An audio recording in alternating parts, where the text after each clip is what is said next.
بسم الله. السلام عليكم ورحمة الله وبركاته. دعوتك كينيا أروى النقابة نربنو نجرو وهي فلانوتي فلانون مالته قبا أكملت ديم سفما خجو فلانو جرا أمانتاج جودا كان مجلس الأعلى جودا فلانو مجلسا فلانو أمة إسلاما كنو أصدي ماجرا فلانون جيا كان كيست تعرفمو دابديما akkuma filannoon siyaasaa jirutti kan mootummaa federaalaa jirutti kan mootummaa amantiillee numa jira jechuudha. Kanaaf kan dubbachuu deemnu kana jechuudha. Kanaaf yaa uummata keenyaa filannoon kun amaanaadha. Amaanaa bakkaan ga'uun barbaachisaadha. Filannoo gisee jennu aangoodha.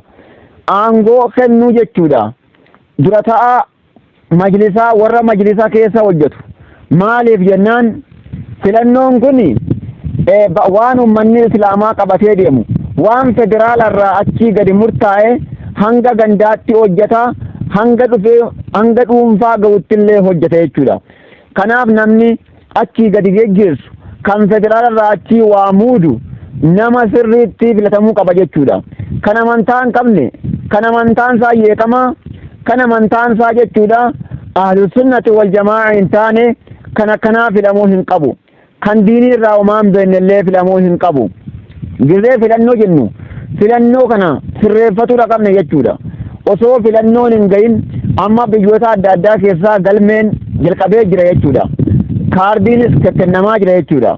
Kanaaf filannoo keenya cimfachuu qabna. Ummata firqaa hedduutu jira jechuudha. Firqaan amantaa islaamaa kana jalatti firqaan faasidaan hedduudha. Sanirraa of eeguu qabna. Ummata diin kana nama harkatti eegu ummata jechuudha ammallee federaalarraa waan gaarii gadi jechuudha nuuf geggeessu ta'uu qaba jechuudha. Kanaaf filannoon kun amaanaadha. Maaliif aangoon kun amaanaadha. Hadiisaan illee dubbatamee jira akka kanaa walii ibsunutti jechuudha. Filannoo gisee jedhamu ummata nama kaadhu ta'uu hin qabu. Ummata birriin bitamu ta'uu hin qabu. Namni tokko shakkameedha taanaan gara filannootti dhiyeeffamuu hin qabu jechuudha. Filannoon siyaasaa nama siyaasa sirriitti beeku ta'uu qaba. Inni kun filannoo amantiiti. Kanaaf eenyutu amantii keenya kana geggeessuu danda'a? Eenyu seeraan geggeessuu danda'a? Jennee yaaduu qabna jechuudha. Namu waan taane nama amantii kana gurguru ta'uu hin qabu.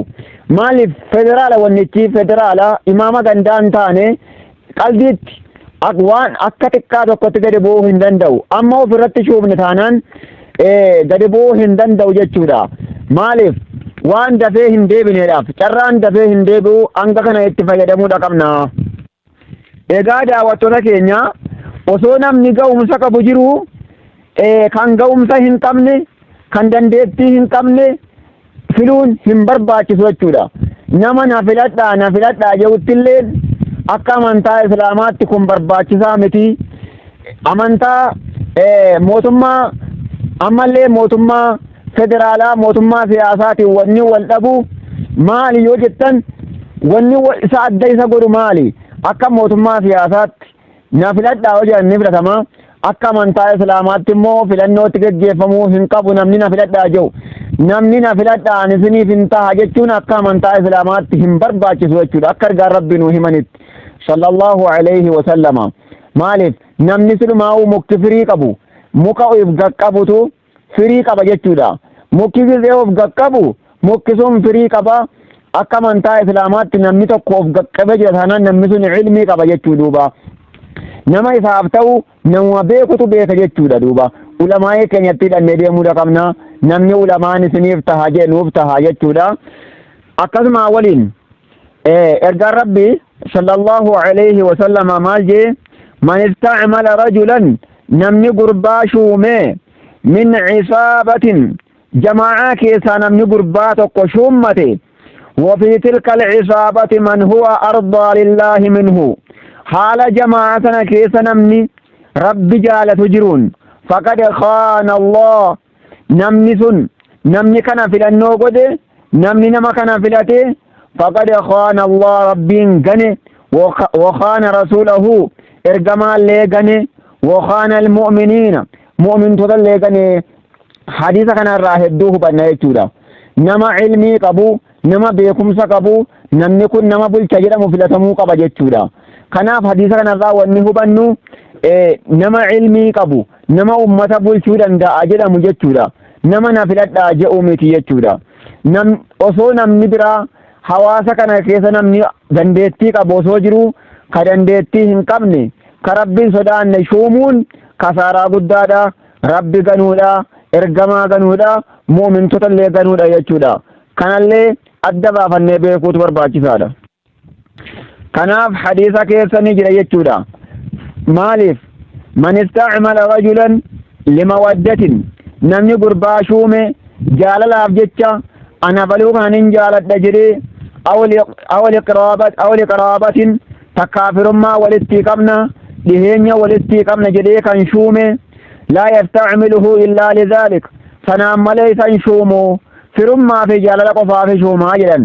Namni akkanaa kun faqad khaana allaha wa rasuulah dhugumatti rabbii fi ergamaa gane walmu'miniina mu'mintota illee ganee jira. Maaliifi waan hin taane irra shuume waan ta'eef. Rawaahu ibnu abiduniyaa kitaaba jedhamu keessa laalladhaadha. Kanaaf gizee shuumnu firummaa laaluu hin qabnu, naannoodhaan nutti dhiyaate jechuu laaluu hin qabnu. Kanaaf nama jabaa nama gartee islaamaa yaadu ta'uudha qaba. Kanaaf yaa ummata keenyaa yaa ummata muslimaa aangoo dabarsanii jechuudha. Naman taanetti kennuun illeen aangoo kana bakka isaaf hin taane kaa'uun illeen waa gizee shuuman shuumii yoo kaa'u immoo daanyaa islaamaa gizee shuuman bakka hin taane kaa'uun kun alaamaa qiyaamaarraa jechuudha. Maaliif jaa'ahu a'raabiyyun gaaf tokko ergaa rabbiitti shanaanoon tokko ni dhufe takka dheedduun baadiyyaa tokko ni dhufe nama baadiyyaa horii tissuu malee homaa hin beekne kan jechuudha mallee ilmii quba hin qabne kan waan tokko quba hin qabne gogowwaalee jechuu warra gaala eegu jechuudha. Gaala isaa malee waa quba hin qabu. Kanaaf shanaanoo jedhaniin takkaa horii dheedduu baadiyyaa jedhaniin ni dhufe ergamaa rabbiitti faqaala ni jee duuba mata saa'a yoomi yaa ergamaa qiyaamaa yoomi jeen bar sukkaanul baadiyyaan kun inni baadiyyaa jiraatu arabayyuu haa ta'u ajamayyuu haa ta'u. qaala duuba ni jee ergaan rabbii sallallahu alayhi wasallama fa'idaa ضيعت الأمانة gizee amaanaan kun dhiphifamtee rakkifamtee fantazir saa'a qiyaamaa eeggadhu jeen. qaala duuba ni jee namtichi baadiyyaa kun kayfa idaa'atuhaa akkami dhiphifamuun siidha akkami cinqamuun amaanaa kun jennaan qaala ni jee izaa wusida al-amru ogguu daanyummaan erkifame jee ilaa gayri ahlihi gara nama isaaf hin malle gizee daanyummaan hirkifame fantaziri saa'a gizee san qiyaamaa eeggadhu qiyaamaan gaafa san ni taatii jeen bar. rawaahu al-Bukhari hadiisa kana Bukhariidhaatu gabaase. Kanaaf daanyummaan kun amaanaa ergamaan rabbi amaanaa jeen daanyummaa kanaan duuba alaamaa qiyaamaati jechuudha. Zaman ammaa kana daanyummaan bakka hin taane gaggaltee jirti jechuudha.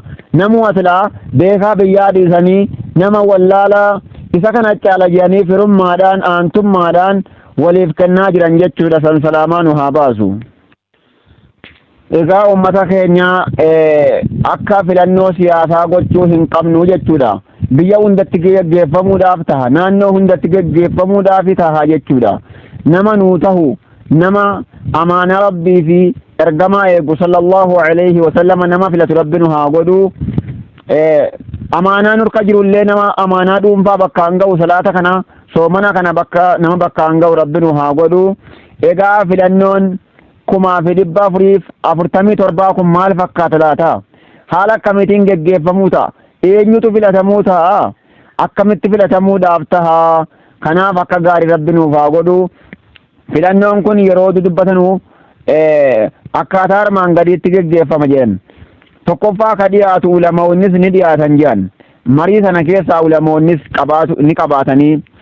Lammaffaan hayyoota, sadaffaan dargaggoota, afuraffaan dubartoota, shanaffaan immoo waldaalee hojii jechuudha duuba. Kanneen akka koreef dabalatee jechuu duuba. Haaya nama shanan kana jechuu duuba. Kanaaf gara masjida jama'aa isaa deemee namni shan filatama jechuudha duuba. shanan kun gizee kun filatamee torban tokkoof gaafa filannoon immoo hafu filannoon gaafa torban tokkoof hafu immoo maal godhanii kana keessa ammaasis gara masjida isaanii yookaan jamaa isaaniitti dhiyaatan. Kana booda namni filannoodhaaf ta'u kuni barnoota shari'aa beekuu, barnoota akkaadaamii akkasumaa fi haalaa fi amala hariiroo inni uummataa waliin qabutu ilaalamaa jedhan. Kanaaf guyyaan hojii gizee ga'uu guyyaan filannoo namoonni amma shanan dubbanne kun wal ga'anii isaan keessaa nama bakka bu'uu danda'u.